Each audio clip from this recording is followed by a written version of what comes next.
گفتگو کیجئے احتیاط کے ساتھ، لوگ مر بھی جاتے ہیں الفاظ کے ساتھ۔ معزز سامعین اکرام، السلام علیکم ورحمۃ اللہ وبرکاتہ۔ یہ 2023 سال نو کی میری سب سے پہلی ویڈیو ہے۔ پہلے تو میں آپ کو اس سال کا بہت بہت مبارکباد پیش کرتا ہوں۔ اللہ سے دعا ہے کہ یہ پورا سال آپ خوش رہیں، آپ ایسے گول سیٹ کریں جو آئندہ آنے والی زندگی میں آپ کے لیے بہتر سے بہترین کا سبب بنے۔ معزز سامعین اکرام، ہم نے اس 2023 کے شروع میں اپنے ساتھ ایک وعدہ کرنا ہے، اور وہ وعدہ یہ ہے کہ ہم اپنی پوری زندگی میں کبھی بھی کوئی ایسی بات نہیں کہیں گے جس سے اگلے بندے کی دل آزاری ہو۔ ہم میٹھے بول بولیں گے کیونکہ مٹھاس کی ہمارے ملک میں، یا یوں کہہ لیں کہ پوری دنیا میں بڑی کمی ہے۔ اگر ہم میٹھے بول زندہ کرتے ہیں تو انشاءاللہ تعالی ہم ایک ایسا معاشرہ تشکیل دے دیں گے جو آئندہ آنے والی نسلوں کے لیے باعث رحمت ہوگا، باعث فخر ہوگا۔ تو اسی حوالے سے میں نے آپ کے ساتھ 2-4 باتیں شیئر کرنی ہے۔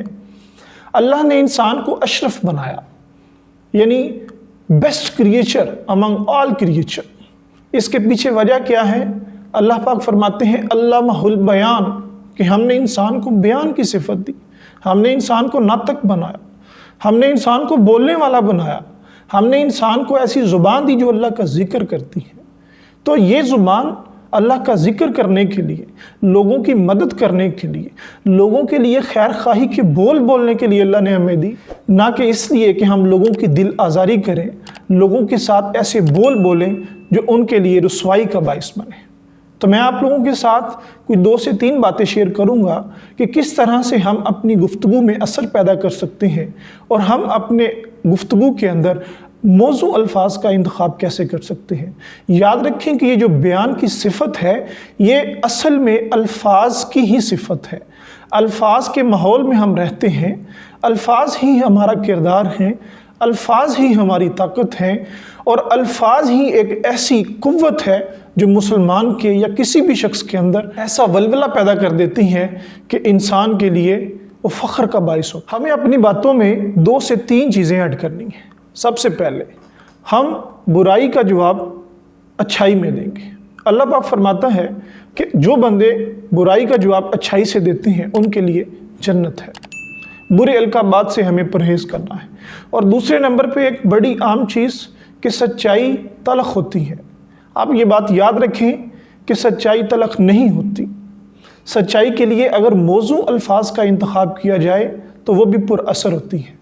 ہمارے نبی صلی اللہ علیہ وآلہ وسلم سے بہتر کوئی سچا تو نہیں ہے، لیکن ان سے میٹھا بھی کوئی نہیں ہے۔ میں آپ کو ایک مثال کے ذریعے سے سمجھاتا ہوں۔ ایک بادشاہ تھا، اس نے اپنے وزیر کو کہا کہ کسی ستارہ شناس کو بلاؤ، منجم کو بلاؤ، جو حساب لگائے، ذائچہ بنائے، اور پھر مجھے بتائے کہ میرا فیوچر کیسا ہے۔ اس وزیر نے منجم کو بلایا، بادشاہ کا ذائچہ بنایا، حساب لگایا۔ اس نے کہا کہ بادشاہ سلامت، آپ کے سارے رشتہ دار آپ کے سامنے مریں گے۔ بادشاہ بڑا غصے میں، اس نے کہا کہ اتنی منحوس خبر۔ اس نے اس منجم کو گرفتار کروا دیا۔ بادشاہ نے کہا کہ کسی دوسرے منجم کو بلایا جائے۔ دوسرے منجم کو بلایا گیا، اس نے حساب لگایا اور فرمایا کہ بادشاہ سلامت، آپ کی عمر بڑی طویل ہے، آپ اپنے رشتہ داروں میں سب سے آخر تک زندہ رہیں گے۔ بادشاہ بڑا خوش ہوا اور کہنے لگا مانگو کیا مانگتے۔ اس نے کہا کہ بادشاہ سلامت، وہ جو پہلے منجم آپ نے گرفتار کیا ہے آپ اس کو آزاد کر دیں۔ بادشاہ نے تفصیل مانگی تو اس نے کہا کہ وہ میرا استاد ہے، اصل میں جو اس نے بتایا وہی ہم نے بتایا، لیکن وہ موضوع الفاظ کا انتخاب نہ کر سکا۔ بادشاہ سلامت، اس نے یہ کہا کہ آپ کے رشتہ دار آپ کے سامنے مریں گے، اور میں نے یہ کہا کہ آپ کی عمر بڑی طویل ہے، آپ اپنے رشتہ داروں میں سب سے زیادہ دیر تک زندہ رہیں گے۔ تو بات تو ایک ہی ہے۔ تو بات بالکل ٹھیک تھی دونوں کی، لیکن الفاظ کا موضوع انتخاب بعض دفعہ انسان کو پیچھے کر دیتا ہے۔ تو ہمیں اپنی گفتگو میں برے القابات سے پرہیز کرنا ہے۔ یہ اپنے ساتھ آج وعدہ کریں۔ ہمیں اگر سچی بات بھی کرنی ہے تو اس سچی بات میں دیکھیں کہ ہم الفاظ کے چناؤ کو کس طرح سے کرتے ہیں۔ اللہ پاک آپ کا حامی و ناصر ہو، اور 2023 بلکہ آنے والے جتنے بھی سال آپ کی زندگی میں ہیں، اللہ پاک ان کو بہت اچھے سے گزارنے کی توفیق عطا فرمائے۔ السلام علیکم ورحمۃ اللہ وبرکاتہ۔